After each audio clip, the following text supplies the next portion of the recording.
Welcome to Book Club no Kiseki. I am Sam Allman. I'm David Bernard Houck. I'm also David Bernard Houck. And the segment of Falcom's Kiseki series that we'll be playing this week is Chapter 7?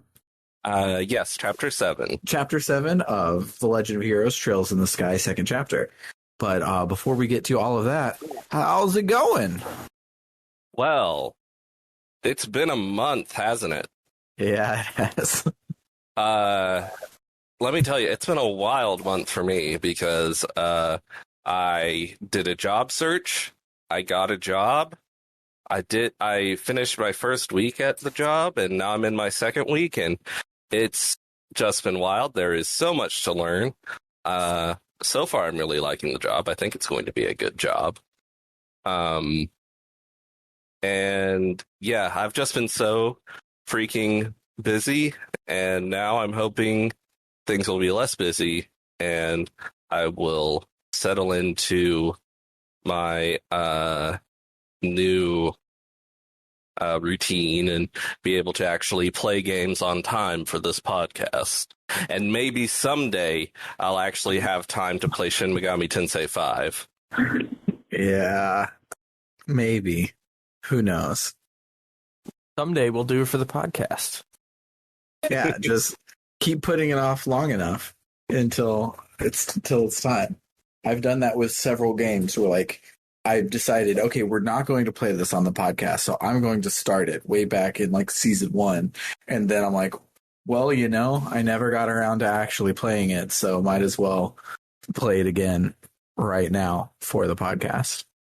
I gotta play Shin Megami Tensei 5 this year, though, so I can tell everyone it's Game of the Year this year. True. It's true. I am trying to beat Halo 4 and Halo 5 in the next 2 weeks, and I really don't see that happening, but I want to do it because I want to play Halo on launch day, and I want to get a Mountain Dew Game Fuel that's not even called Game Fuel anymore because they use the name for those really god-awful energy drinks. So it's literally just called Dew with cherry citrus flavor, and it's stupid. Like, I don't get it, but in our hearts. It will always be Game Fuel in our hearts. So I want to have the Halo 3 Mountain Dew while I play Halo 6.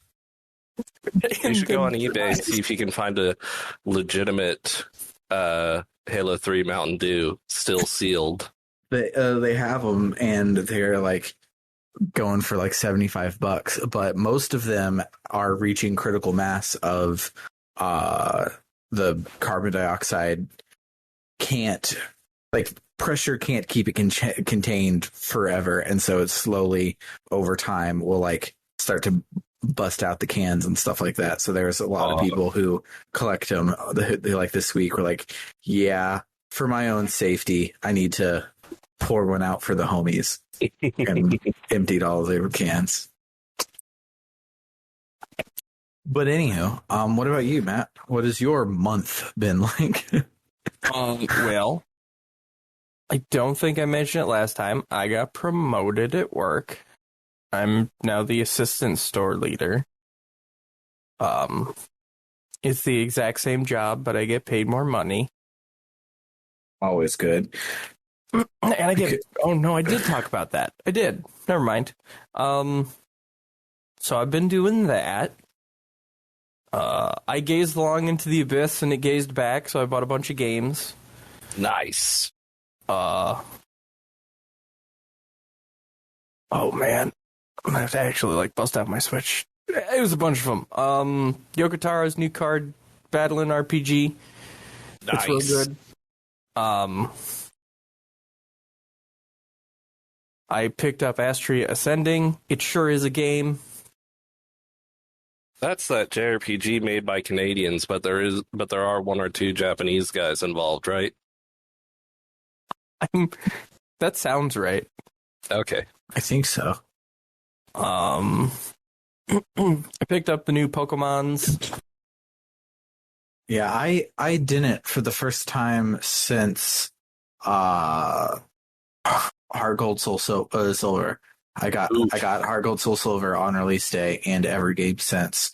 on release day. And I didn't get this one only because me and Summer decided to save the money and get so we're going to buy it on the 1st is the end of that sentence, but so we wanted to save the money to get Rainbow High dolls for Scarlet for Christmas, because we were just going to buy her like 1 or 2, but the Black Friday deal at Walmart is the big ass collection of like all 6 for $60, which is like half off of what they normally are.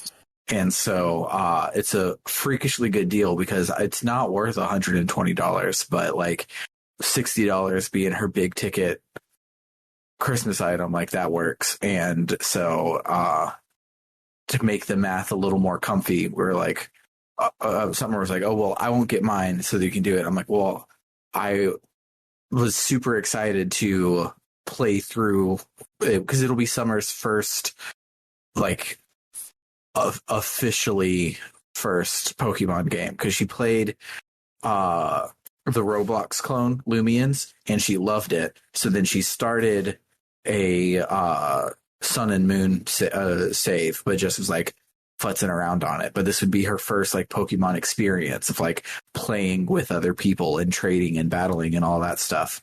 So so I was like, oh, I don't want to leave you in the dust, because it's a Pokemon game. I will have beaten the Elite Four in 2 weeks. That's how it works.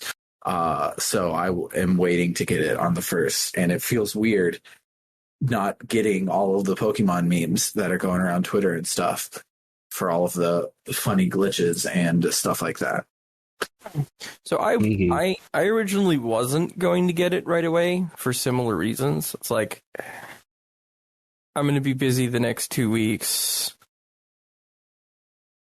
Anyway, what with Black Friday and such, I'll just wait. It'll be fine. But then we had somebody cancel on the double pack. I was like, okay, so that means we'll have 1 extra double pack. And then I found out I had to work the release for Battlefield 2042 and Pokemon anyway. And I said, well, screw it. I'll just get it. It'll be fine. Yeah. Treat yourself. Yeah. Which, you know what? The pre-release, not that bad. Everyone was pretty orderly. Nice. What was the last one? There was 2 more. Monster Crown, which is a great Pokemon clone. Never heard of it. Farming. I've seen a trailer for it. Yeah, I was talking about it in the... Oh, there was 2 more.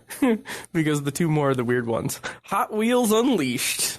I really want to play Hot Wheels Unleashed. It looks like the best racing game since Sonic and All-Stars Racing Transformed. It is a ton of fun.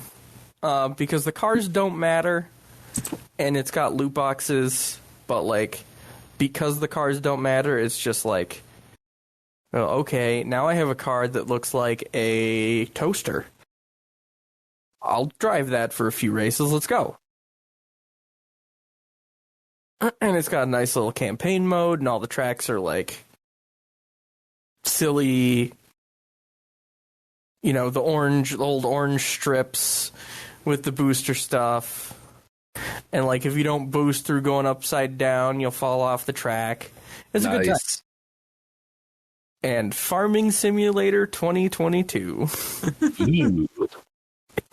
Because I'm from Wisconsin. You can't not. It's in the welcome package. It actually looks very good. Mm-hmm. I've never played a non-anime farming simulator. This one, like the farming simulator games are the driving around part from Stone Runner and the number crunching from the anime farming simulator games. Okay. So, like, they're fine. It's, you know, it's not super weeby, but also then I don't have to pay $90,000 to drive a giant tractor around. So that's good. Yeah. Sam, you talking about Christmas presents and buying dolls together reminded me. I have a friend who really likes plushes and is into like great children's literature, like Moomin and Frog and Toad. And I saw these really great Frog and Toad plushes on online, and I was like, "Oh, awesome! I'll get those." And I was purchasing them, and then I noticed you can order them separately, and I'm like, "Who the fuck would separate them? What You can't the do fuck? that. You cannot order Frog without Toad or Toad without Frog." Oh, but think about it. Like, if you're really good friends with somebody and you know that you're the frog and you know that they're the toad, you send them one of each, and it's you send one to you and one to them, and it's cute. That's true. True enough. I hadn't thought of that use case. But also speaking of Christmas presents and stuff like that, I spent like over $300 on Christmas presents for my kids, and I've never ever received $300 worth of Christmas presents, and I could do that comfortably now. And this is a part of one of my recurring segments of like, I'm finally in the middle class and not in poverty wages, and it feels weird, and I don't understand what normal people do with surplus income every month. I don't. Like, once we get past the new year and everybody's birthday is over and I've paid off all my credit cards, what do you do with the normal people amount of money? Invest in Bitcoin. Oh, okay, yeah, sure. Or you golf, or some people develop a drinking problem. You could get really into miniatures. Yeah. That'll take up any surplus income you're worried about. Yeah. Like, let me tell you about BattleTech, Sam. I was talking with Summer because T-Mobile gave everybody Paramount Plus, but they gave us commercials Paramount Plus, and if you upgrade, it cancels you don't pay the difference. It cancels that shit. Your thing, so then you have to pay full price. And so I was complaining to Summer because Paramount Plus didn't get the memo of the people versus Hulu or whatever, that your commercials in your show need to be the same fucking volume. And so every time it jumps to a commercial, it's freakishly loud, and it drives home the fact that we have a inferior product. And so I was like, after like 2022, I'll cancel and buy us the good one so that you can watch Bold and the Beautiful without these horrible ads. And she was like, "Oh, but like, is that okay? Like, can we?" I was like, "Summer, it is $10 a month. I have like $61 in video game subscriptions I'm not even fucking using. Like, it's no big deal."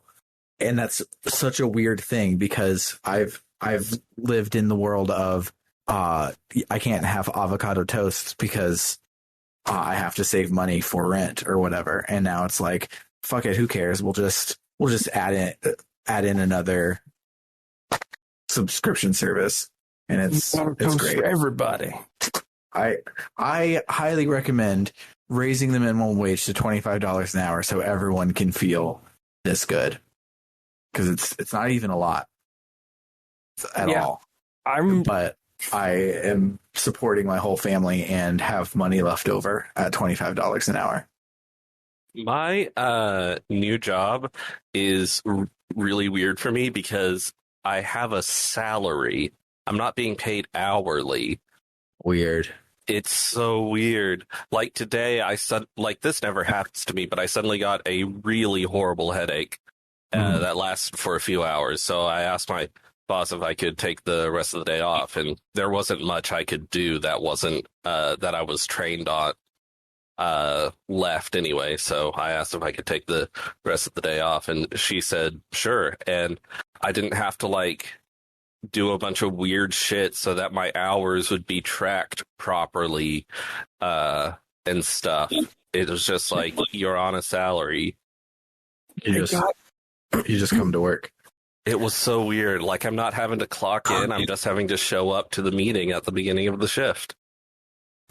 It's so weird. I got a booklet about retirement plans in the mail yesterday.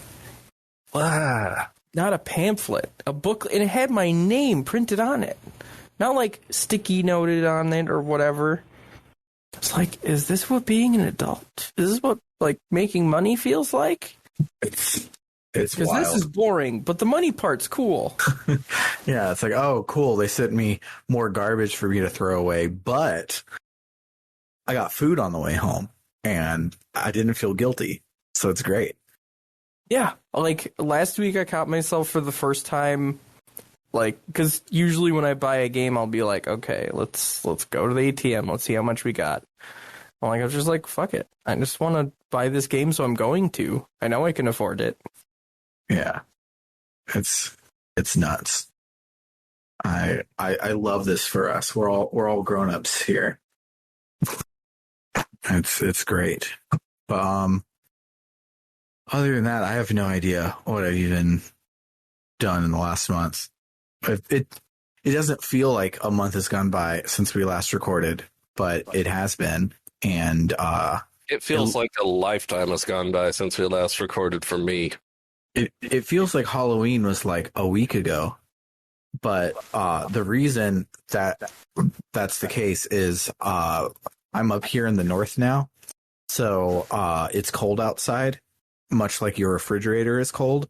So our Halloween pumpkins, we left them out there because the rabbits were nibbling on them. We thought that was really cute, but like they're not a fetid, rotten mess like they would be the next day in Texas because it's cold outside. So they're preserved, and it's weird. But because we still have Halloween decorations outside, it feels like Halloween was yesterday, and it was definitely not.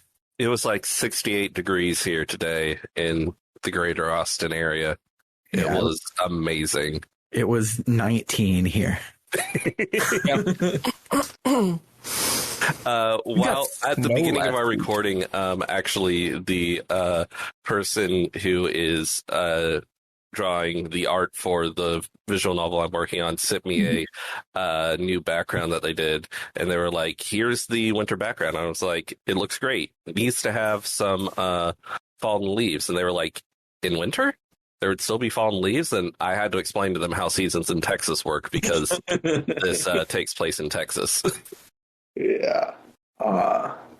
It's seasons are weird, and like I had heard the joke always about how Texas only had 2 seasons, but like Texas only has 2 seasons, and having 2 new seasons to deal with is weird, and I don't necessarily like it. I mean, I love it, but it's like what do normal people do from like September to December when it's like cold and rainy and all the trees are pretty? Like I'm used to, like, me and Summer had a beach wedding on October 3rd. And like, what the fuck? You can't do that here. Yeah, in Texas, you just you have summer clothing, and then you have serious winter clothing for when serious winter randomly happens. Yeah, like just any time from December through February, serious winter happens at random. You don't know when in those months it's going to happen. Yeah. Speaking of serious winter, I have one more thing to add. Okay. I ordered tank Christmas sweaters. Nice. I love this for you. Because God, what's it called? The Bovington Tank Museum in Europe. Completely self-sustained. Usually I buy their, like, as a just donate them some money. I buy their year-long pass. Well, they don't have one because they closed their doors because of COVID, which is cool. So I bought Christmas sweaters instead. Selfies to follow. Love it. It reminds me that I need to put that Digimon Christmas sweater on my wish list. So Summer will get it for me for Christmas. Yeah. Also, sound off in the comments if you know how my wife is supposed to buy me Christmas presents when we're a single income household. Like, I haven't figured out how that's supposed to work yet, and we're coming up in 7 days. Have to figure that out. So, let me know how that's supposed to work. Like, our only idea is she'll tell her best friend Deanne to like buy it on Amazon and then Cash App the money, so I'll know how much money she spent on me, but not what it is, because as of right now, I have all of the credit card receipts and the Amazon account, and I get emails for every purchase. So it's kind of hard to have surprises there. So, but yeah, let's talk about this game now. So, let's listen to some of the music. I think that we had new music in the Technicolor Dreamscape, so we'll probably listen to that and talk about the plot.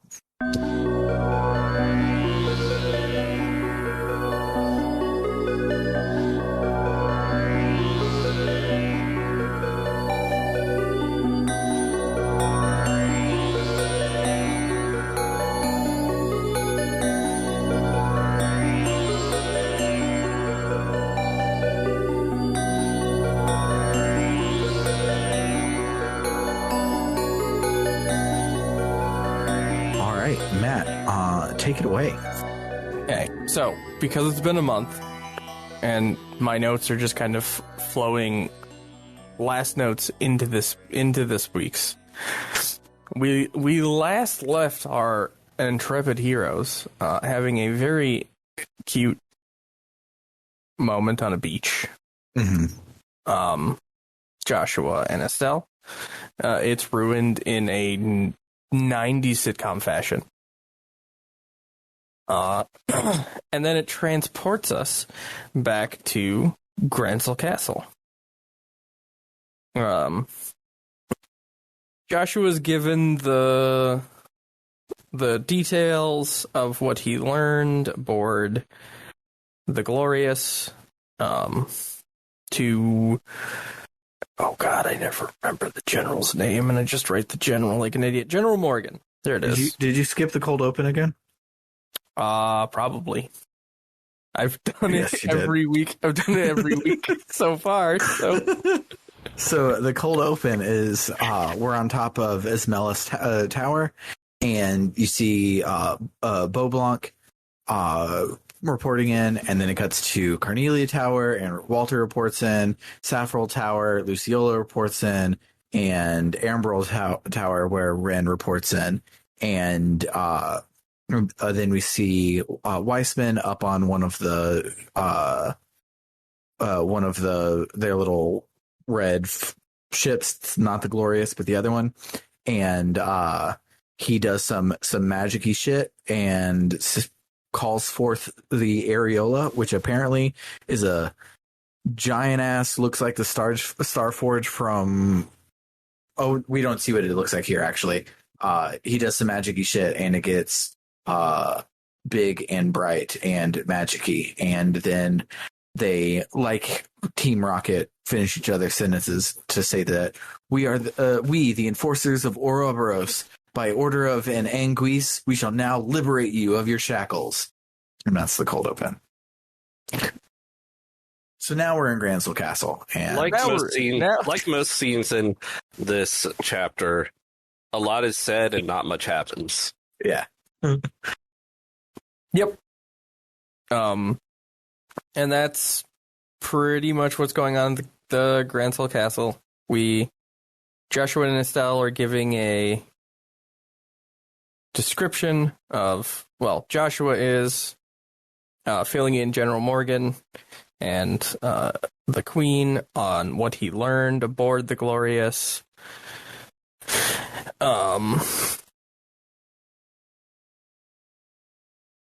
And the queen, after he's done telling everything to the queen pardons him for all of the murders. He gets a pardon because he did a good thing, and also she feels bad about what happened in Hamel. We find out here that she actually knew about what happened, but had to keep quiet in order to maintain diplomacy, and he's like, "No, that's cool. That's probably smarter." I will take that pardon, though. I will take that pardon. Listen, I'm not made of money. You don't have to feel bad, but I will take that pardon.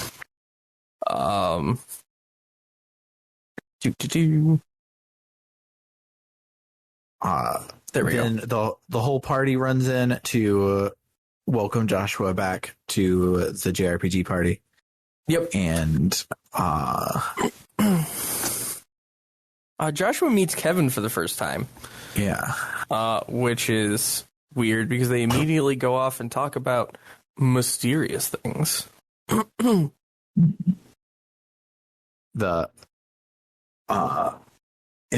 There's a cute little bit where Kevin is like ribbing Joshua in the elbows, being like, yeah, you better keep your girlfriend close, or someone else is going to swoop in and take her. And so I was like, what are you talking about? And they're like, nothing.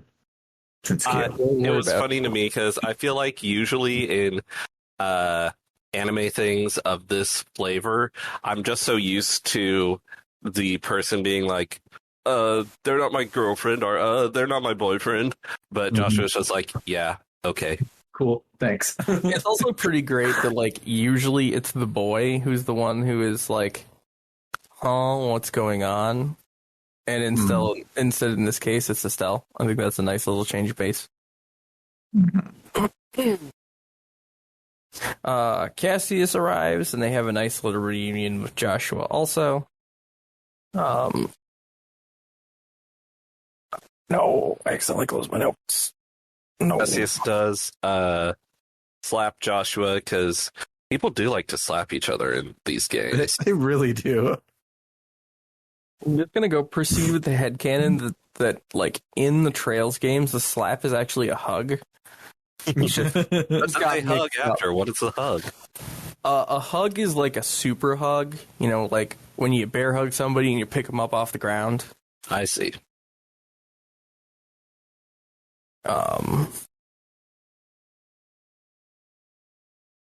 Everything seems to be going great until everything changes when the Fire Nation attacks. Yeah. Yeah. The smash cut to the Fire Nation. Saying, and I took that personally.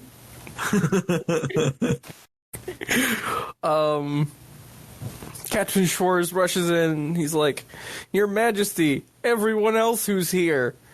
There's a bunch of things around all the major cities. We think they're anachronisms. They are. But we're not sure. But they are. Yeah. It's so weird that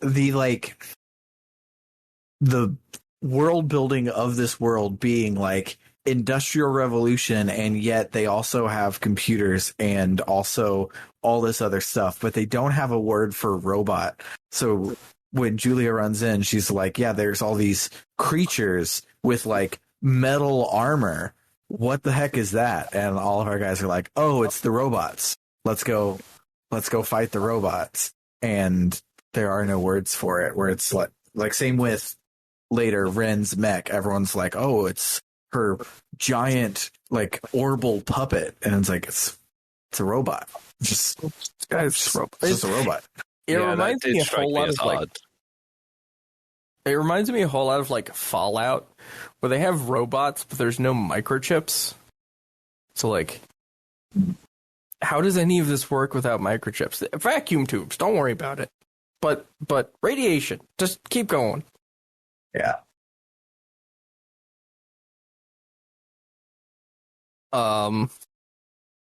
You jumped way ahead of my notes. 1 sec.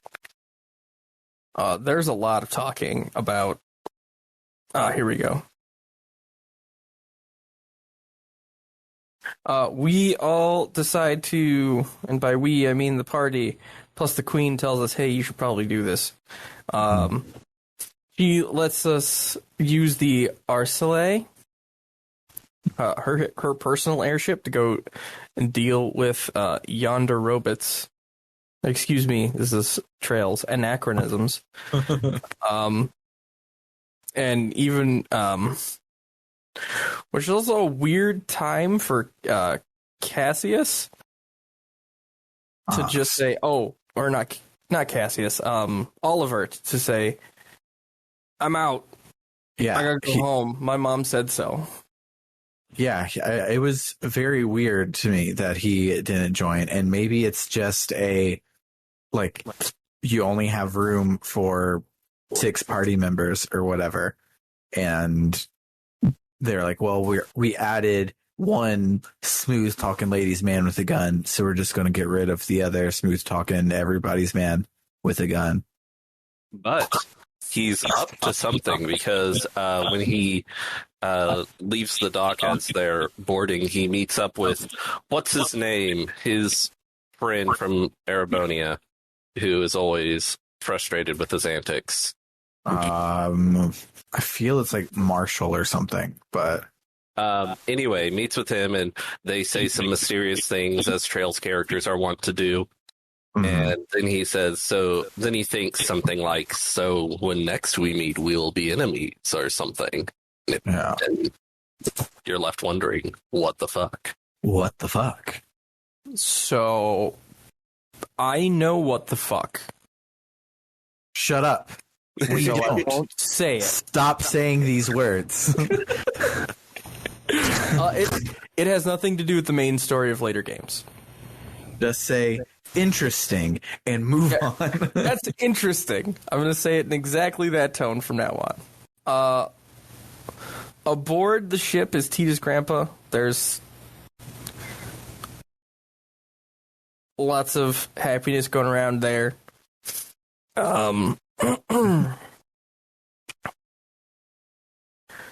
We decide which one to go to first. And by we decide, it happens in a cutscene. You have to do them in the same order. It happens in a cutscene.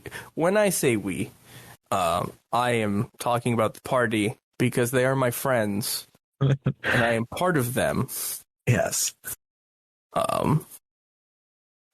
You, the player, have no control. But first off, we're off to Esmelis Tower. We get cool. There's a great scene where oh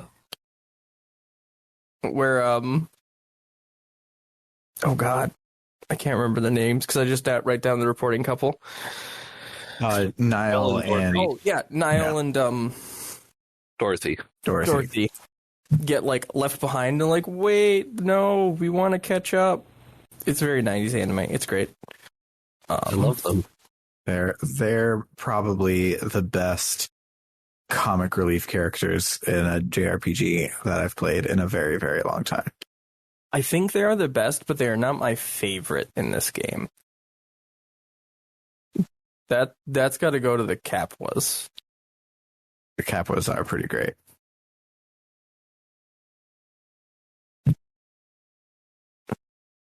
So we do know that because of the reports we've gotten, we do know that the enforcer at this tower, at Esmelis Tower, is Blue Blanc.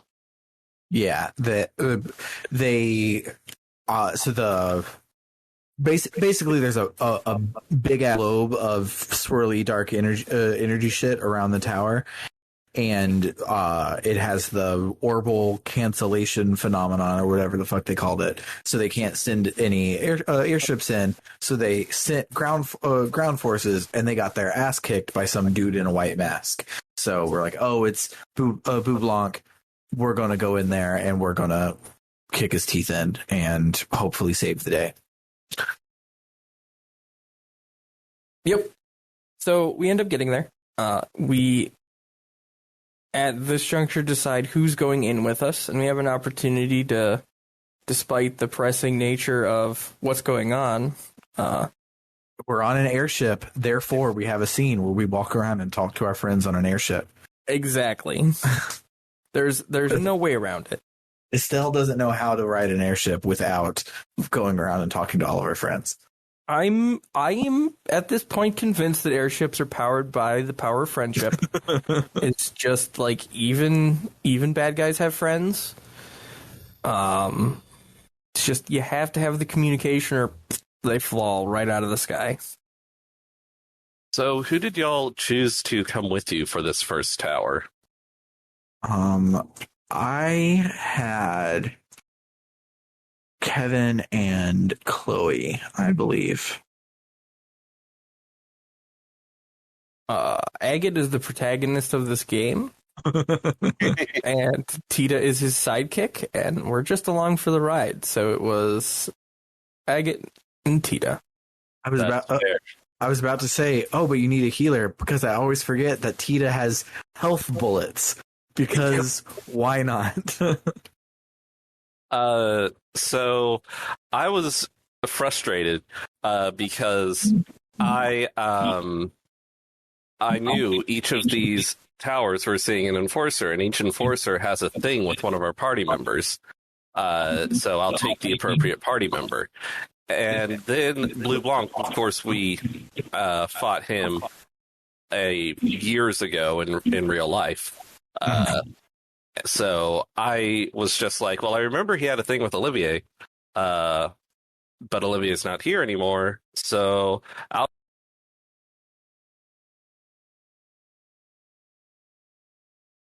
just take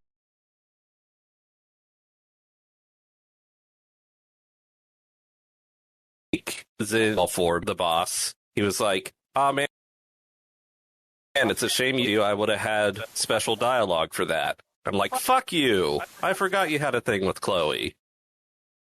I completely forgot that it didn't make the register in my brain that there might be special dialogue.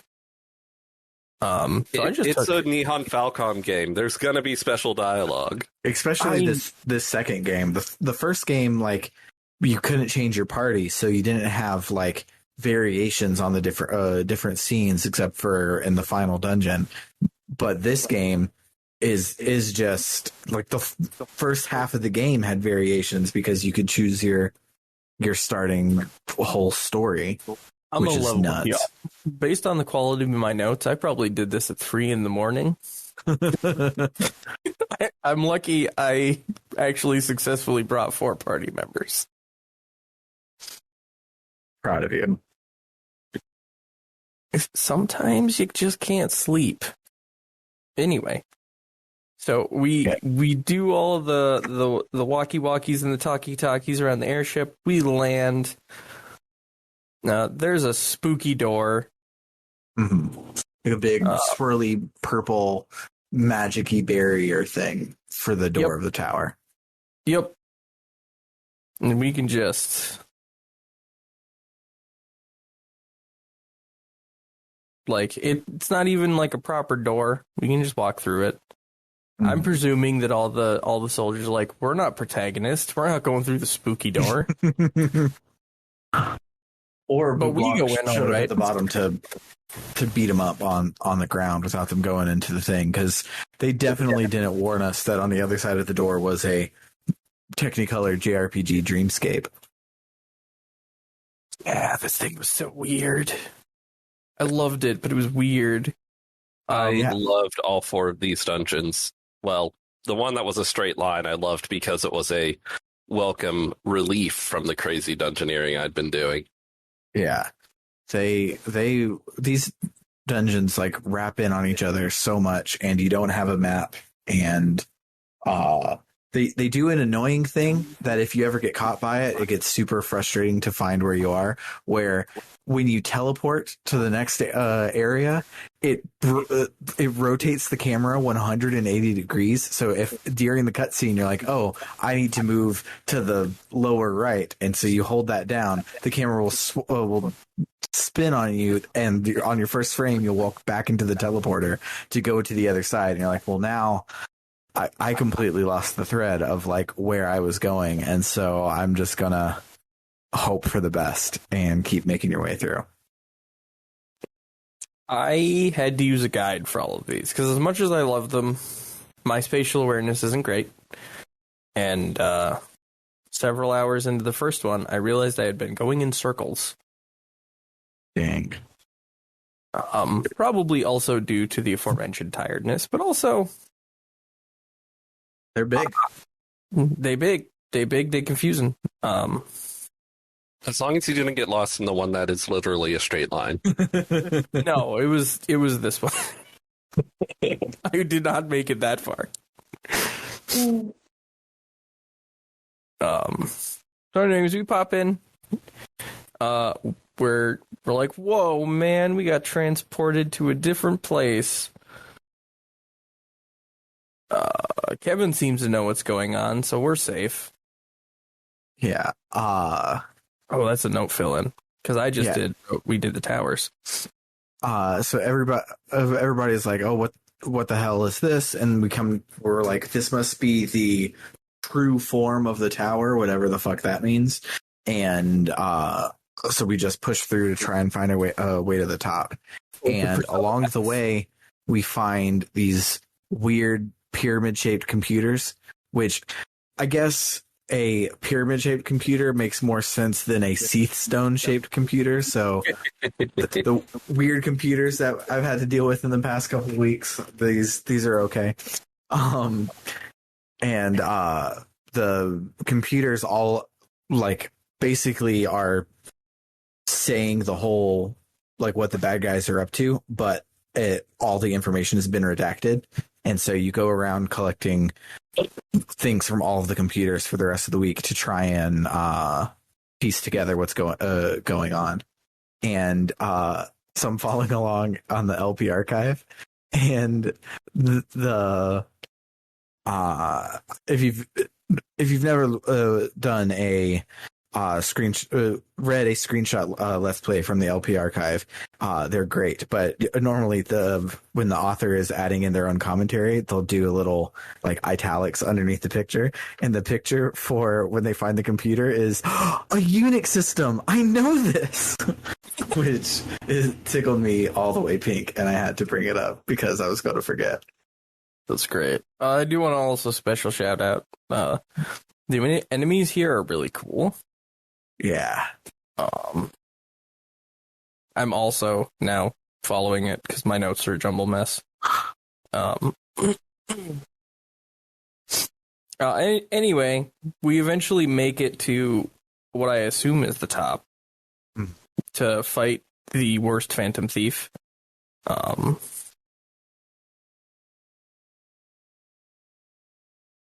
There's Blue Blanc stuff. I hate him. I hate everything about him. I do hate him, but because I hate him, I love him. I just hate him. There are moments where I'm like, wow, the fact that I feel actual hate for this character means he's a really well written villain. But usually I'm in Bernard's camp. I just hate him. Yeah.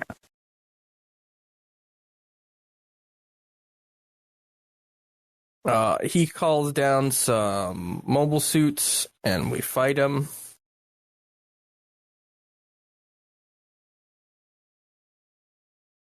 I don't remember having a difficult time with this fight, but as you'll remember... I got my ass kicked in this fight. I didn't find it too hard. I got my ass kicked because I realized the thing way too late.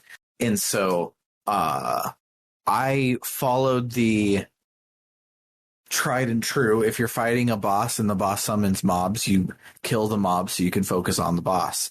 but Boublanc's whole spiel is he clones himself, and his clones can clone himself, and those clones can clone themselves, and all of them can summon replacement mechs. So you ignore the mechs and you fight Boublanc until he goes down, and then you take out the mechs. But I realized this way too late, and I got my ass handed to me pretty handily before my second try when I went back, and I did good. So I still haven't quite figured out what it is about my agate and like to a degree my Tita, but they're just, I don't even need Estelle and Joshua most of the time. They just kind of, agate just kind of wades in there and he's like, "Hi, I'm here. Deal with me or you have a problem." And usually they can't. Yeah, I did a lot of trying to figure out how like Quartz and Sepith and everything work this week. I still kind of just try to make number go up for Quartz, but I did figure out how Sepith works, and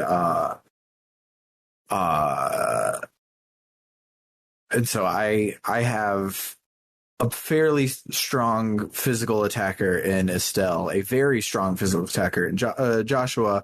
I have the mage to end all mages of Chloe, and then a rotating party member.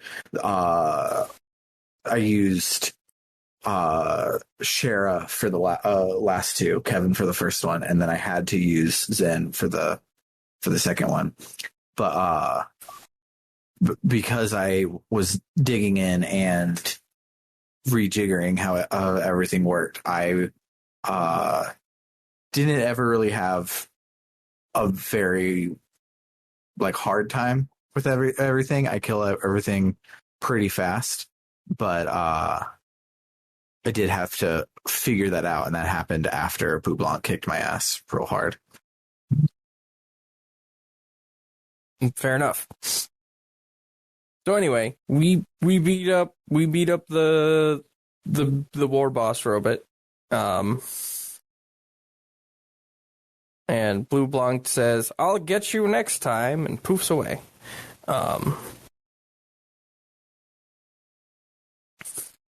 Yeah, I don't remember him having any like dramatic revelations or anything. No, he's just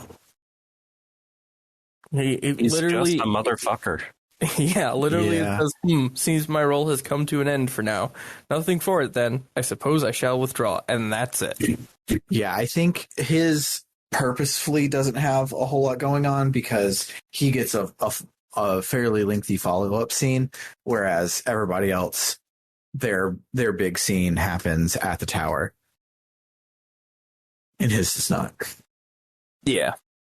So anyways, we get the thing he's testing out.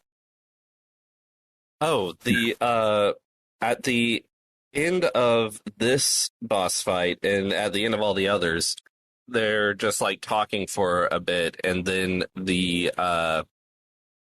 aura around the top of the tower breaks and goes away, and like the thing they've placed on the tower deactivates.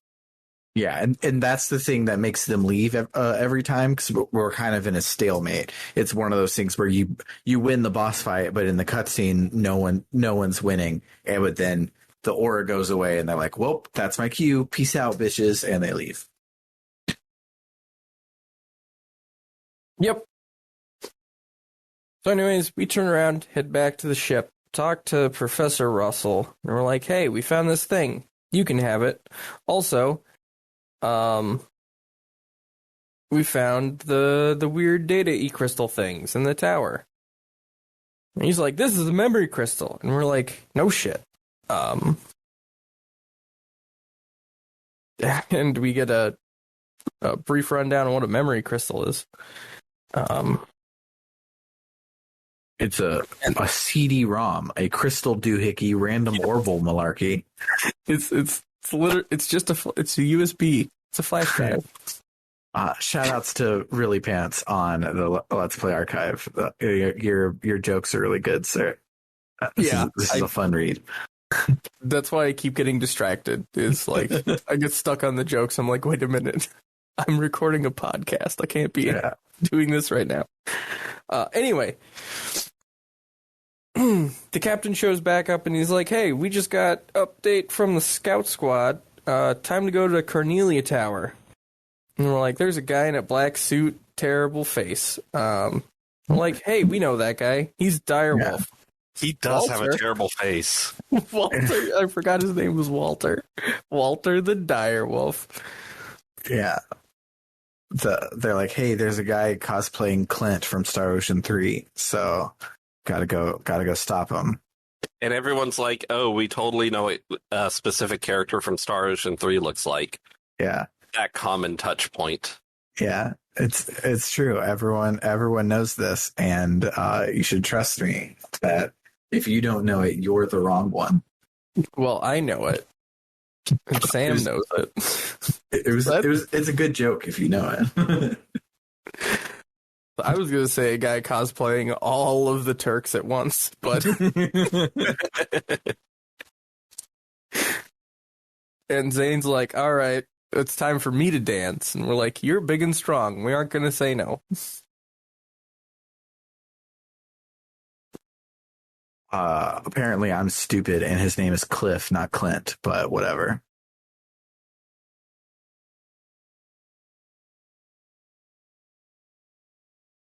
Then we get a smash cut to the trap planes of really terribly positioned artillery. Just, frankly, guys, come on.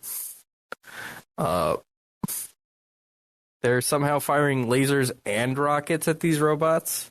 I have questions about the ballistic system they're using. We're like, hey, we got them. We're going to charge in and get the rest of them.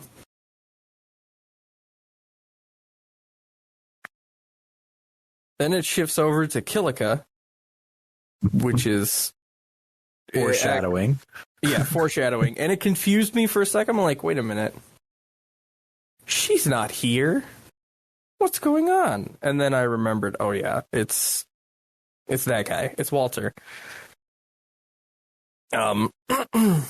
Anyway, she's coordinating the thing.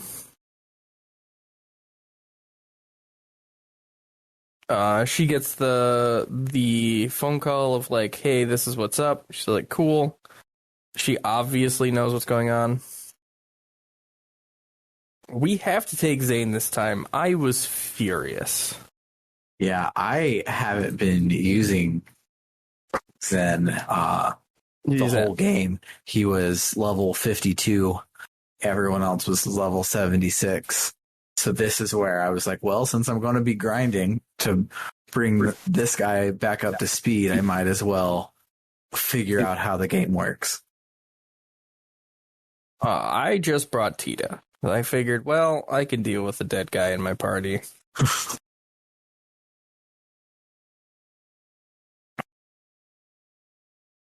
We have some more, like, we're on an airship. It's got to be powered by friendship. We do get an update saying, hey, we can actually make your orbaments better. Yeah, I actually really liked this part, like, emergent storytelling wise, because when you're making your way through the dungeon, you come across this big ass fancy chest and you open it and it's like, you found the wind gem, and I'm like, what the hell is that? And it has the little quartz symbol next to it. I'm like, this is dope. And you go to it and it's a level 3 quartz. And you only have, like, the UI only has room for 2 levels of quartz. Like, it never once in my entire playing through the game did I ever think you would then get a 3rd level of quartz. And so finding that first, then you get back and Professor Russell is like, oh, level 3 quartzes. Well, let me fix up your orbment so that you can now use level 3 quartzes. I just thought that was really fucking cool the way they did that. Yeah, that is interesting. I must have missed that entirely, but also... Anyway. What else is new? Yep. Well, never mind. So we get the level 3 upgrades. I did nothing with them at this point. More of that to follow. Yeah, I dug super into it because Zen, because I hadn't used him, he only had level 1 slots. So I couldn't even like take the things that had made Kevin good to then make Zen good. It did not work. So I had to dig in and figure out how Sepith grinding works. And the way Sepith is given to you is each monster drops a couple when they die. That's normal. But the Sepith bonus is how many times they drop their loot every time they get hit on that turn. So if you can line up the spell Aerial, which is a cheap spell that locks them in a hurricane and hits for 12 hits, if you can time that to land on a Sepith turn, you're going to get like a shitload of Sepith, and it owns. And that then became a super fun way to grind because I can hold down circle and X at the same time and blast my way through basically every battle at this point. So the switch up of that, of being like, oh, well, instead of just trying to win as fast as possible and ignoring it while I'm doing something else, I'm going to, like, I used move a lot or to like just end my turn until I saw a Sepith bonus come up, and then I tried to time to get my Sepith bonus with something that did a lot of hits on a lot of different monsters, and it was fun times. Okay, so this is an interesting thing that spoils nothing. But because I played more of these games, that's I apologize because I didn't realize that wasn't something like you had caught on to, or I would have mentioned it sooner. But like it's at this point, I'm kind of doing that all the time. Just like, okay, this one's really easy to get. Okay, that one's going to be really, really hard to get. I don't want to deal with it. Yeah, I did not realize that at all. And I have been broke Sepith-wise since approximately the prologue of first chapter. I've never been able to afford the things that I wanted to afford. I'd like go in to the thing and maybe get one slot open, but I never bought quartz because I needed to save it to open my slots so that I could have more magic. And that's been it the whole time. If I would have known, I would have done that, because I thought it was like the item, because the item is if you kill a monster on the item turn, you get their rare drop. I figured the Sepith was the same thing. It's like, oh, if you kill the monster that turn, you get extra, but that's not how it works at all.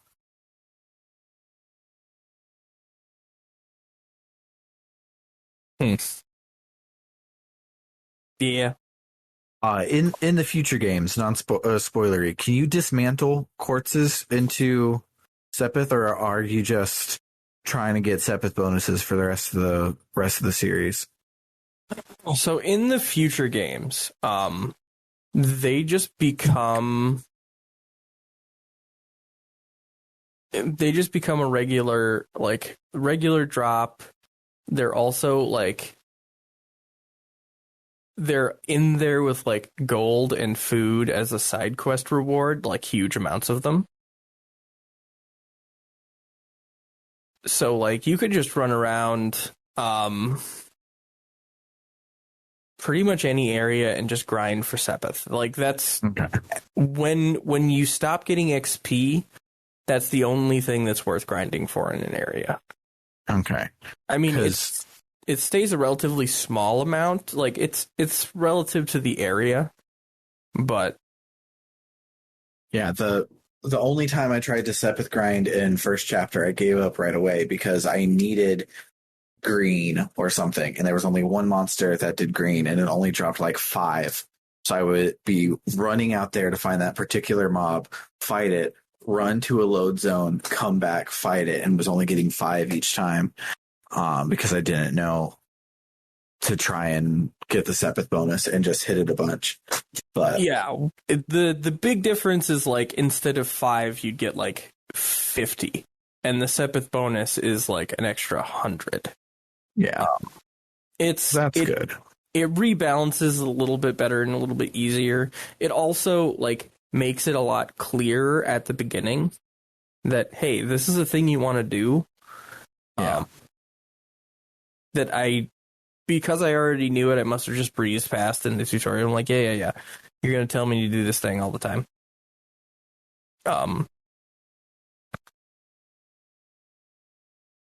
But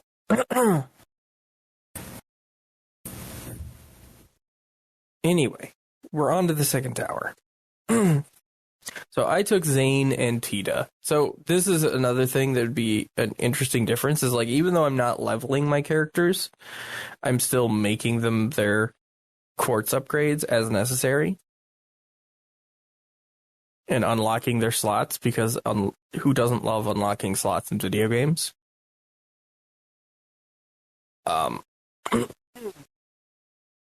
So like he was kind of kitted out, but he's still my Zen still died a lot, like a lot. By the end, he was staying alive. But the flip side to that is, oh yeah, hey, I forgot how good Estelle and Joshua are. So I ended up making it through this dungeon. Yeah, I think my favorite part about Joshua joining the party at like level 75 is he also joins the party completely kitted out with level 4 quartz in every single slot, and so I did not have to do anything to make him a super badass. Yep. And he pretty much carried me through this whole dungeon, which is, as we get to the next tower, it's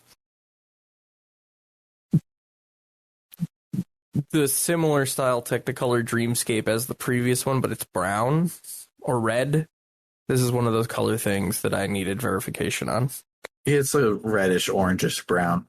It's like the floor is brown, the walkways are red. Okay, but the pillars and like the it's the fire dungeon of the week. Okay, yeah. That's a good way to describe it. Thank you, Sam. This has been Matt Struggles with Colors. We find more like USB drives with corrupted data.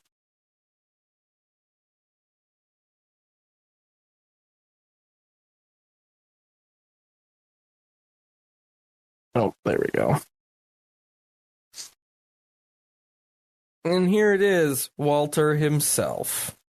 Bum, bum, bum. Bum, bum, bum. Joshua and Walter has some words. Because Joshua he's got to have words with all of them. Yeah, all of these people are Joshua's friends, and Joshua has to personally tell each of them, fuck you. Yeah.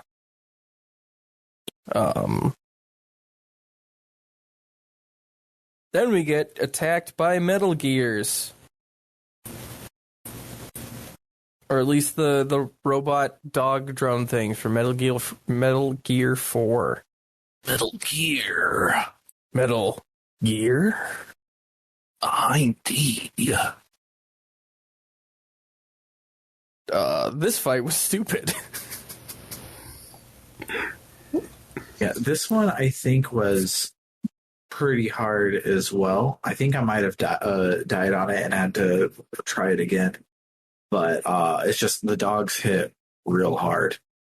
But much like before, if you don't do the dogs, you just beat up the guy. No, this one I think is backwards. I think I had tried to do it that way where I ignored the dogs, but the dogs beat the shit out of me before I could take down Walter. I think that's how this one went. I didn't struggle with it too much. I didn't struggle with any of these enforcers until Ren. Yeah, I didn't struggle with Rin because I could put my strong ass party back together. But I didn't have a good Zen. I think I only grinded him up to like 65. So he was his S breaks were doing a lot of damage, but his regular attacks were not. But like for whatever reason, they kept going after Tita. And like as soon as she went down, like my whole plan collapsed.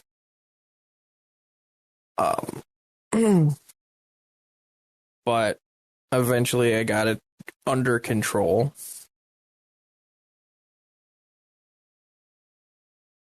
But yeah, I think I died a noticeable number of times.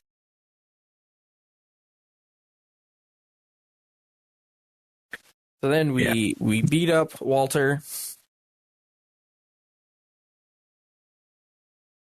And then him and Zen are going to have their like martial arts square off at the top of the tower.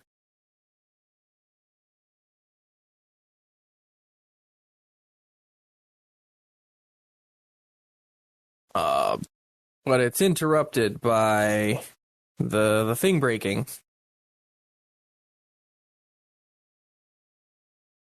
Also, for whatever reason, like they actually fight, right? Because like my whole screen went black for playing this, and I wonder if that's like a my computer thing or if that's a PC thing in general. Yeah, so my computer was being weird this week too. That didn't happen, but whenever I was speeding up during battles, like during ranged attacks, the screen would shake a whole lot. It was really upsetting. And also, like, I would be running through the dungeons and people would end up getting stuck under the floor. Yeah, anytime I'd speed up battles, it would start clipping real bad. And, like, I would basically have to save, close the game, and then start it back up and do the battle normally. Which was agonizing. But I got over it fairly quick. I was just closing my eyes when I launched an attack because the screen shaking was so unpleasant. Yeah, that sounds unpleasant.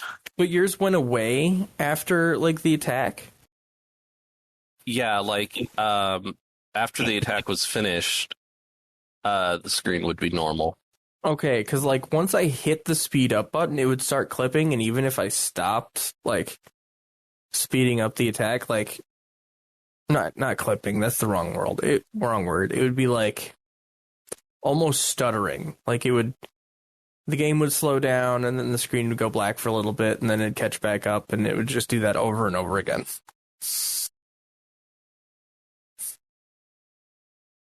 Yeah, but to answer your question, yes, they fight. So after the fight, Zen and Walter are having you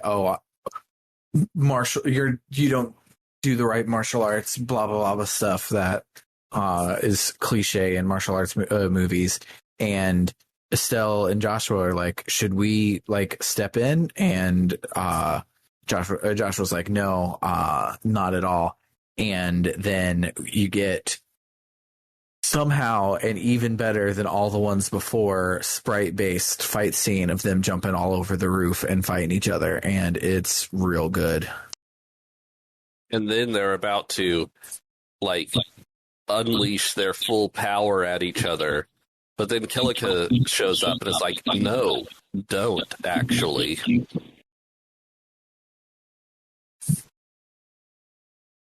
Okay, so, oh,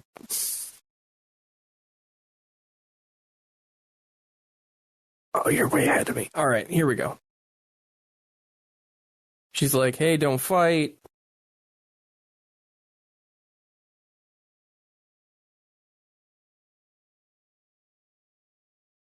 And she's like, yeah. I'm not here to do anything. I'm just here to tell my ex-boyfriend.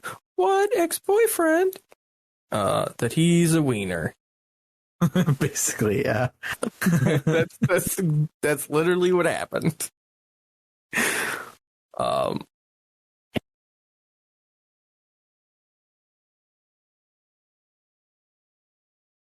there's some cryptic stuff about like, what were you gonna say about me? It sounds like, what were you gonna say about me, huh?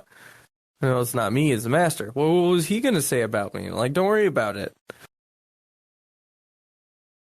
And then he bounces because no questions ever get answered in these games. Not without more of them. Yeah. It like all of the scenes this week are great and have a lot of feels, but as Bernard said earlier, they talk for a long time. What could have been an email, but that's not it. It's not like a doc against it, because like the conversations are well written and the rapport and the back and forth and how you get the new information is really good. But the summary is Kilika shows up to say her ex-boyfriend is a wiener and that their master didn't like him and stuff. And then he jumps off the tower. Yeah. I mean, this one in particular was colored by the fact that, like, I was having technical issues basically starting with this tower.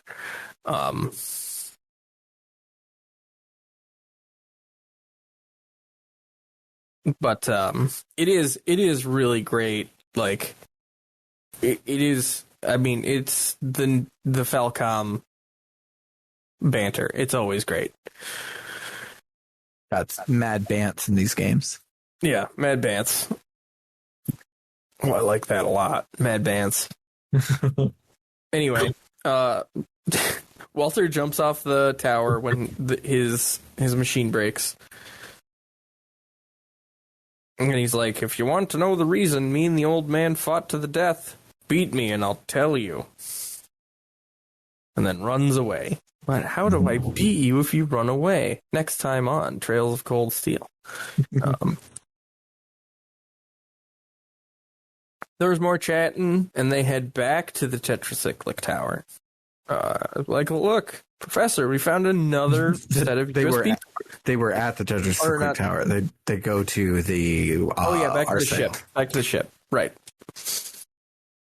Like, Professor, we have more flash drives. Cool. I'll see what I can do with them. I think I can read them. Get me 2 more, and I'm sure I can. Yeah. So then Julia pops in and is like, "Oh, up next is the Saffron Tower. There's a woman dressed in black, wielding a bell." And we're like, "Oh, it's Uciola. So Shara, you're coming with us." And I think it's funny that her physical description is described as a woman dressed in black when this anime lady does not wear clothes. The scraps of clothes pinned to her body are black. Yeah, they literally could have just said the half-naked lady, and everyone would know who you're talking. Whatever. Anyway.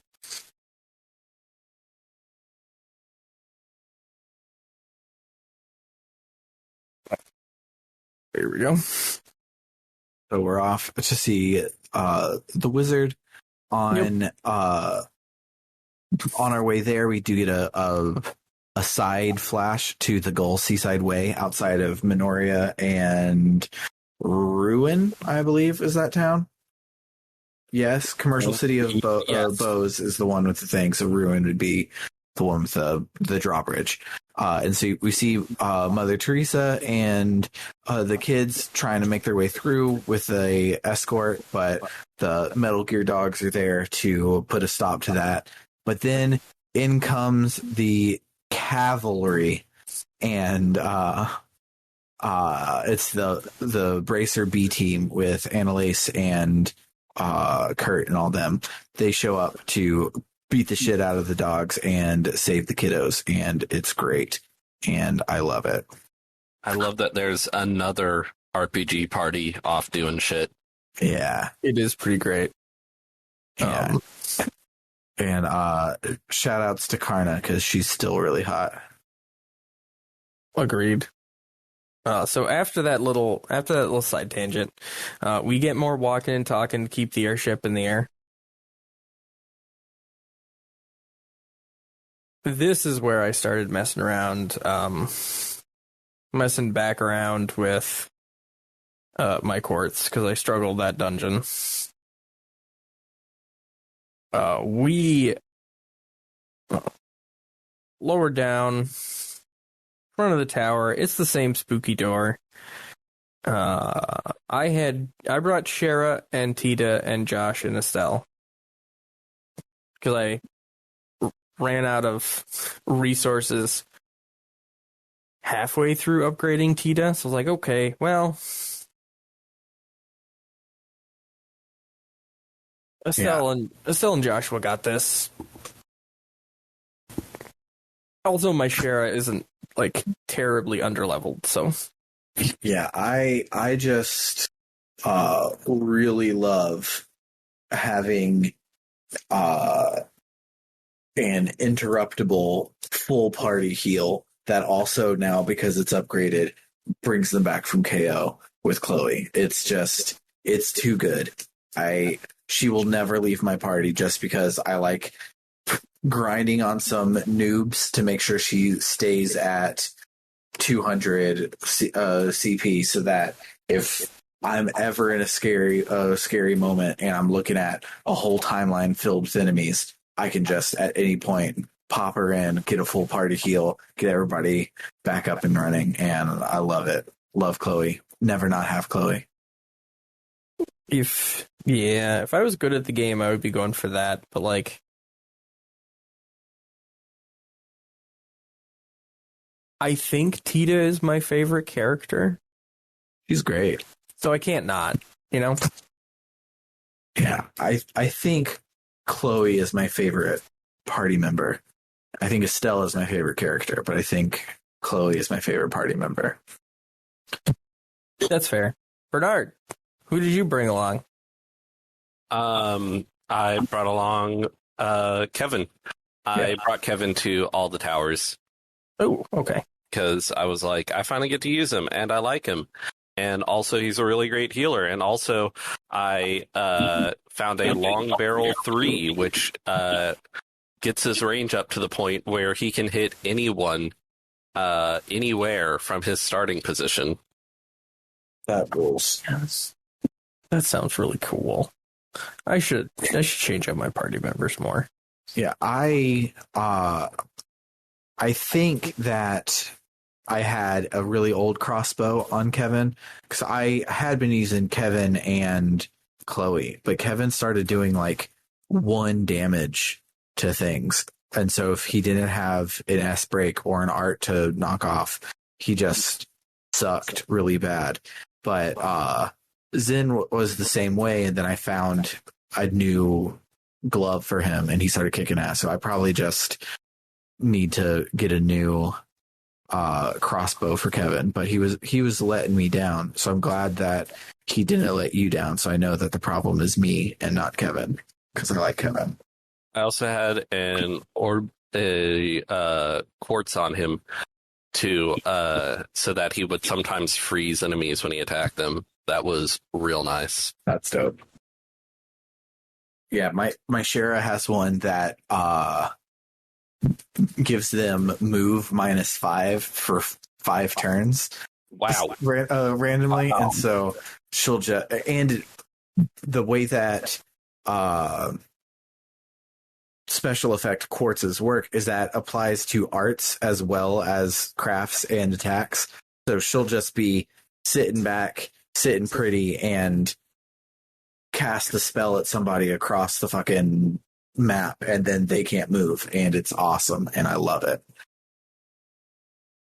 So this is a thing that I've noticed with this game that has changed, and I think it's changed for the worse in future games. Like, so I must have missed that tri-barrel gun at some point, because, like, there's nothing in my equipment or with my quartz that makes me, like, want to use Kevin. Mechanically. I like the character, but... And it's kind of the same with Shara. Like, my Shara's fine, and, like, my Chloe is fine. So it's just, it's interesting and kind of cool that, like,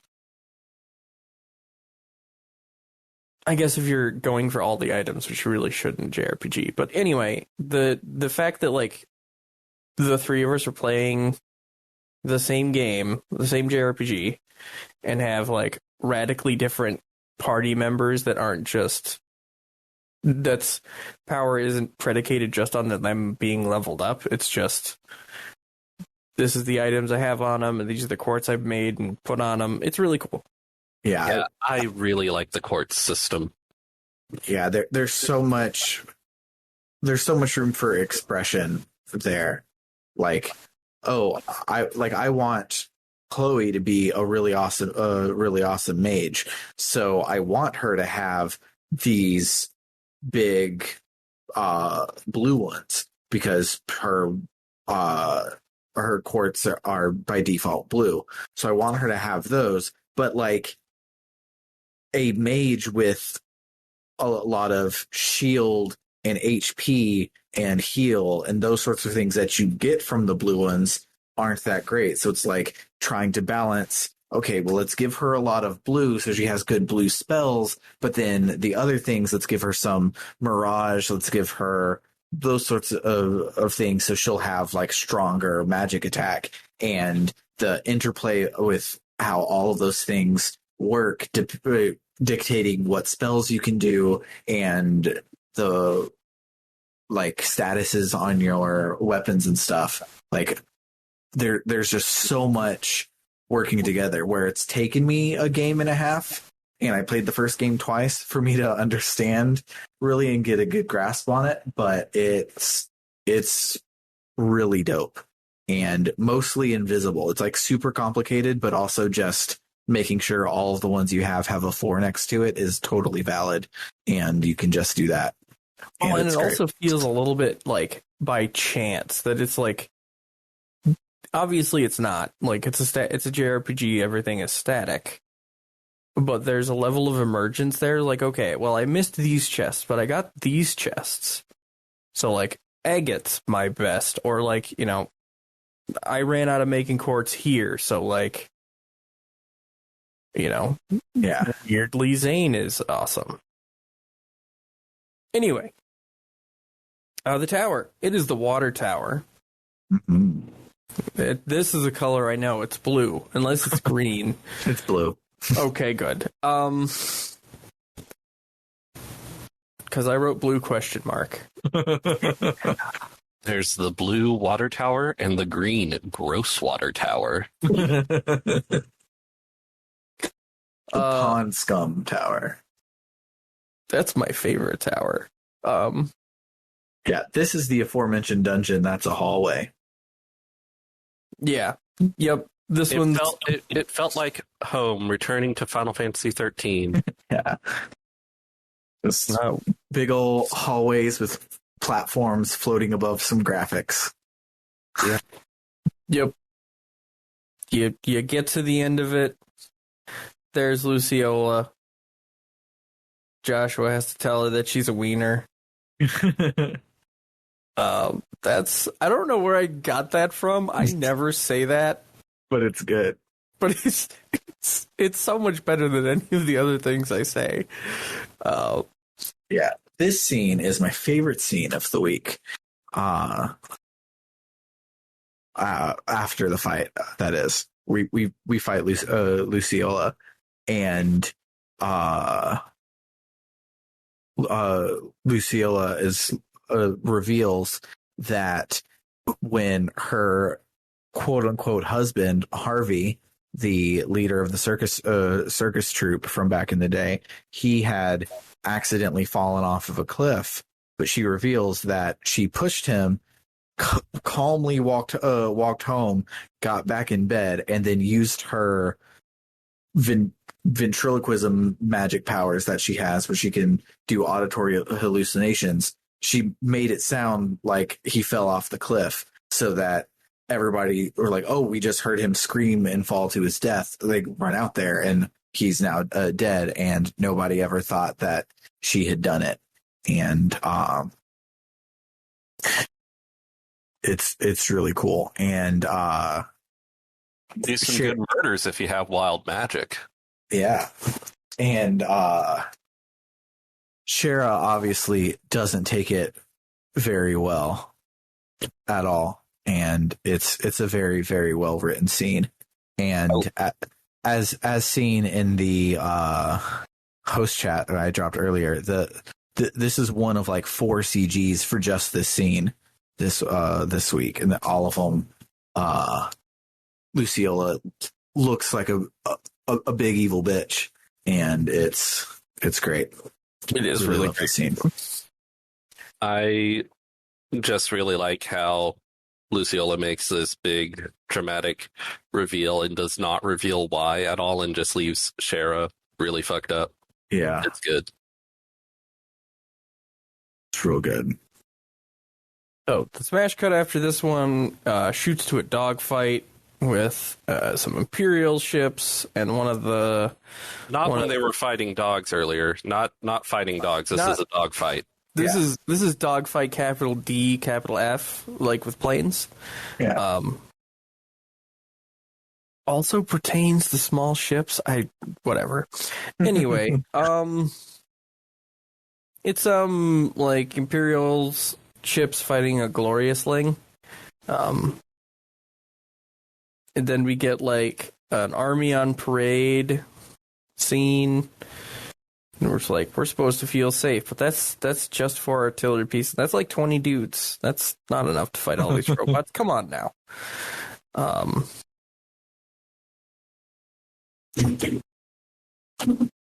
And that's basically what Cassius says. He's like, random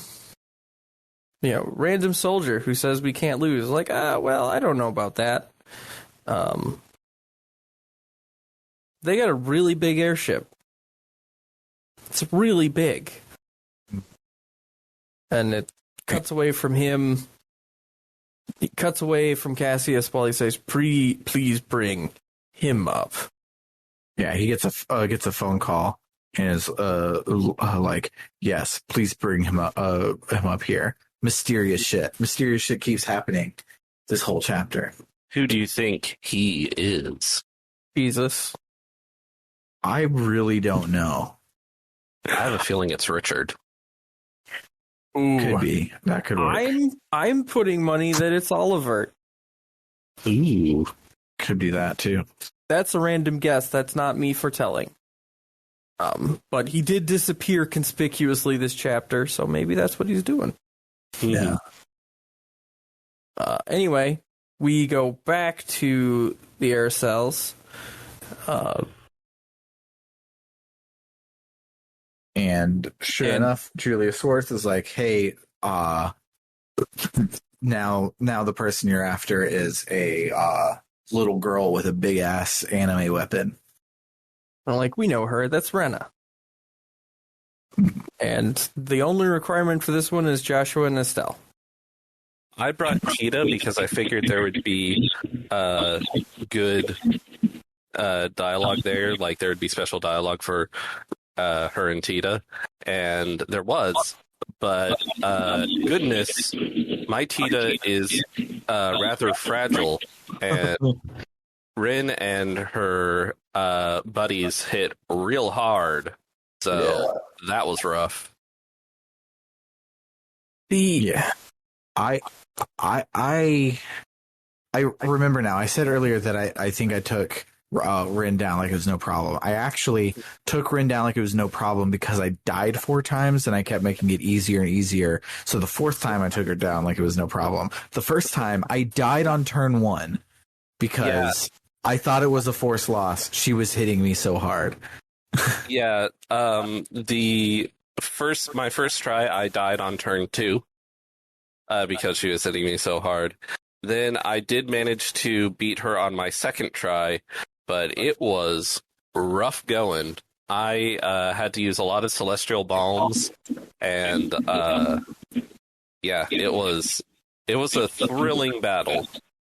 Yeah, they've started giving us Zerum powders, which is the stuff that they give you in the DLC for the Vita version. It's a full heal plus gives you craft points, which is ridiculous. And we started getting those now, and I'm back out of them again because I had to use them on Ren because So to They're give you real an hard. example of why I'm using Agate, she only did an eighth of his hit points turn 1 Jesus Christ. and missed entirely turn 2. You got a good agate. That's He's- to quote Bernard in the group chat the other day. I gotta level my guys. My guys. Yes. So we get to the tower. This one is bronze. Yes, Okay. it's the Earth Tower, and it's huge. Yeah, this one is big with an H. And like a couple of them have had like one room you'll go in there and there'll be like 50 chests. You'll just be like, I'm the richest man in the world. This one was big enough where like that happened like 2 or 3 times this time, and each time I'm like, oh, thank God, this has been hard. I'm glad there's now like a reward here. It's real big and real sprawling, and it does loop in on itself. I found at the end, like at the beginning, you can go left or right, and if you keep taking rights all the way around, you'll come back through that door on the left. So don't do that Unless you want to get all the treasure. unless you want to get all the treasure.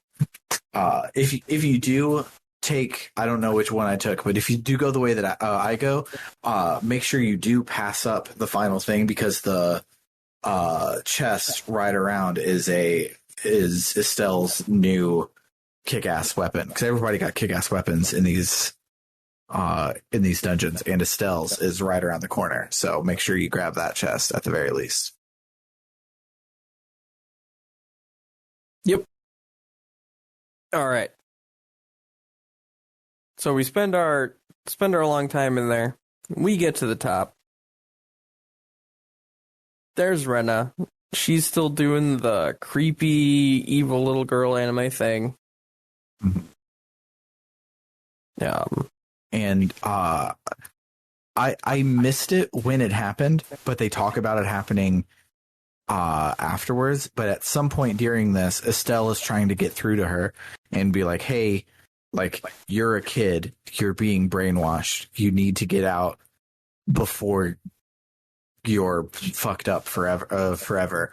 And at some point, Rin like falters for a second, and then she still kicks her ass anyways. But her faltering is probably important because they comment on it later. Well, Yep. I got the impression that was sort of something only Joshua could pick up on, because how well he knows her, and he can see facial expressions while we can only see sprites. True. Maybe so. But she reveals that her parents abandoned her and she was horribly abused, and then the society found her and made her happy and gave her a mech. Yeah. And gave her robot parents, because as Invader Zim shows you, all you need are robot parents. You don't need real parents. I mean, You can he's just have also robots. about 200. But then we fight Rin, and we deal with it in various ways, as we've discussed. Yes. Yeah. She slapped everyone else around, but like Agate was a hard point, and he could keep tossing out revives and heals and stuff for me. So it took a long time, but I got her the first go. I did not. I think I died really hard. I did decent. Then I died really hard again, even though the third one's supposed to be easier than the second one. And then the fourth one, I was never in danger. The fight's over. She jumps in the Char Anzabel mech. She's just as she's about to burninate Estelle, the machine breaks. As it's happened with every tower so far. Well, we have to fight Pater Yeah. Mater. Yeah. Yeah. This one was very easy. Thank Yeah. God. Yeah, Pater Mater, the mech that's as tall as like 10 people, is pretty easy. Yeah, it's her group of 5 random robots that she had earlier that kicked my ass. Her Yep. big ass mech was no problem. Yeah. I thought it was really cool having 2 boss fights in a row here for the finale, but that was sort of muted by the fact that the final boss of the chapter is real easy. Yeah. But yeah, we fight Pater Mater. The machine breaks, and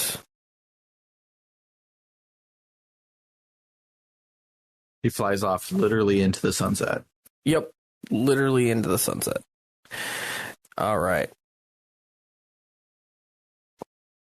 So we go back to the Aerialis. A whole bunch of chitty chatting. And then Weissman, like a dick, hacks our computer. And Professor Russell is like, I've heard of this. Hacking. He also makes a joke about as full of yourself as a balloon. And like I laughed for a solid 5 minutes at. That's when I knew I was tired. Yeah, right before Weissman hacks our mainframe,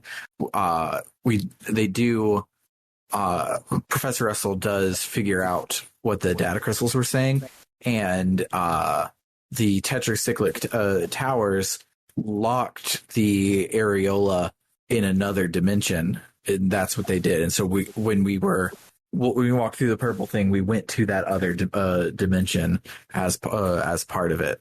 And so it's kind of a really good place to hide a thing, is you don't have to bury it if you can just lock it in another dimension. It's also a really cool like reversal of what's going on, because we think the barriers going down are like a good thing, right? Their plan has failed. Oh, nay. It means their plan has succeeded because they were trying to break them in the first place. But anyway, Kevin's like, Josh was like, hey, let's go to the deck. And Kevin's like, sure, that's a good idea. Yeah. And they look over and Weissman is like, like a tour guide is like, on your left, you will see my world domination plans. So everyone look off the left side of the deck. And there we see them all, the Ouroboros Enforcers, like an anti-JRPG party, staring at us from our ship. You skipped over on the LP. There's a tiny thing that says the video of the areola. There's anime FMV of the areola, and this is the aforementioned thing that looks like the Starforge from Knights of the Old Republic, just huge, half the size of the fucking continent, floating city in the sky, gets pulled into this dimension from all the towers going down, and it's a really cool FMV and real big, real huge. And now we're in East One. No, go ahead. Oh, I'm sorry, I didn't hear what you said. I said, and now we're in East One. Yes. And it sends out that big burst of the orbital shutdown phenomenon and appears to shut down all the orbments in the fucking continent. Yep. That's not good. It's not good. It's a fucking EMP bomb thing. Yeah. And it's at that point that we see the Organization 13 all like high-fiving and shit. And basically they say this was our plan all along. And that's the end of the game. We lost. We lost. Yep. The end. There are not 12 sequels to this game. It's over. We did it. We lost. We're doing the Atelier series next. Tune back in for Atelier Marie. Next year on Book Club No Kiseki. But yeah, let us listen to some more music, probably the track called The Greatest Treasure released, and then we will talk about our memorable moments.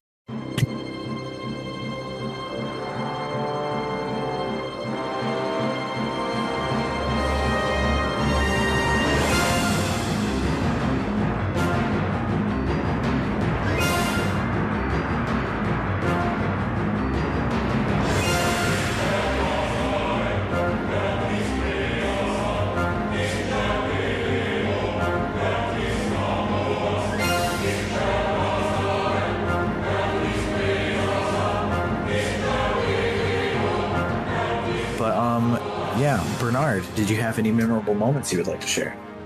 Not much in particular that we didn't already discuss. I really liked this chapter. I liked the dungeons. I liked the boss fights. I did like how, we do the third tower and it's a straight line. And then as they approach the fourth tower, Estelle's like, you don't suppose this one's a straight line too? And I thought that was really funny, and like a character actually commenting on the architecture of a dungeon is interesting. I feel like that doesn't happen. It sort of feels like in most JRPGs that characters talking and the things the player does are completely divorced. Mm-hmm.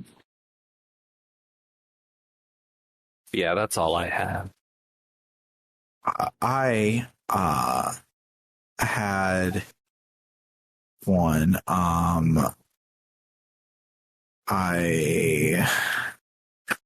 Where was it? Matt, did you have any more you wanted to share while I find this one? No, a lot of I was experiencing the technical difficulties through basically the third dungeon on, and I was enough that I was still able to pick up most of the story, but a lot of my memoms from that point would be kind of moot. I do like just the amusing, like, hard pivot that the story took. I think that's pretty cool. Yeah, I do like the we just got Joshua back. That was like our whole point of this whole game, and we did it, and everything's happy, and now we have this touching father and son, and oh shit, he just summoned the apocalypse, and shit sucks, and we have to go and stop it. I mean, I have a negative met mom. Those artillery pieces. Come on. I almost woke Rebecca up to complain about them. Guys. You're a nerd. I am, and I love it, but I hate it at the same time. It's like, why have one behind? If it gets winged and, like, you'll shoot the guy in front of you. No. This is like toddler stuff. Yeah, you don't have anything in front of the boomy stick that you don't want to boom at. Anyway, so you don't point a loaded gun at the whole rest of your artillery department. Or a gun that's not loaded. True. If we're practicing proper gun etiquette. Yeah, don't point a gun at anybody. Alec Baldwin. You point them at, God damn it. Yeah, but yeah. You point him at robots. Right. So a line that jumped out at me that I loved is the so when Kevin and Joshua are like bumping elbows talking about Estelle. Estelle's like, "What are you whispering about?" And he goes, "Nothing. It's just a guy thing." And Estelle goes, "If it's something dirty, I'll show you the girl thing we do with a stick." In response, which I don't think means what either Estelle or the writer thinks it means. Oh, I forgot about that. Who can say which one is accidentally saying dirty things? But it tickled me pink. I do kind of like that whole, like, guy moment there, Mhm. because in a series that has some questionable stuff going on, that's a relatively like that's a relatively healthy look at it, Mhm. if that makes sense. Like it's not well, I mean, there's gross humor in it, but like people accidentally make jokes to themselves all the time. It's Yeah. how I make a living. But I thought it was cute and funny and realistic, but not in a gross way, and I liked that. Another one that I really liked was the way Shara was written in her scene with Luciola. Like, there's so many times where Luciola would be like, "I'm the villain," and Shara's like, "What? No, you can't. You're not the villain." She's like, "No, no, no. I kill people, and it makes me feel good." Yeah, but like, you're obviously kidding, and it's just the world, Shara's world being shattered, and her not being able to come to terms with that. I really liked it. Broke my heart, but storytelling wise, I really liked it. Yeah, it was one of the few times that, because like Shara's only like 21. She looks like she's in her 40s because in an anime, if you're older than 18, you're an old person. But she's only like 21. She's a young kid, but she's always felt like a mom to Estelle and Joshua. And here it kind of like hammered home that like she's not really that much older than everybody else. She's still can get her heart broken by her mother figure, and I really liked that scene a whole lot. Anything else from anybody? Not from me. Dope. If you liked what you heard and you want to hear at this point in time, it's one episode early because it took us a whole month, but it's normally 2 episodes early before everybody else. You can head on over to www.rpgbook.club, where a donation of any amount will get you access to the Book Club no Kiseki episodes a month before everybody else gets them. And yeah, I think that's all I say in this one. Having 3 podcasts is hard. Don't do it. Unless you want to. It's a lot of fun. But for Book Club no Kiseki, I have been Sam Allman. I'm David Bernard Hauk. I'm Matt Jorgensen again. Toodaloo, folks. Adios, amigos. That's the one. On.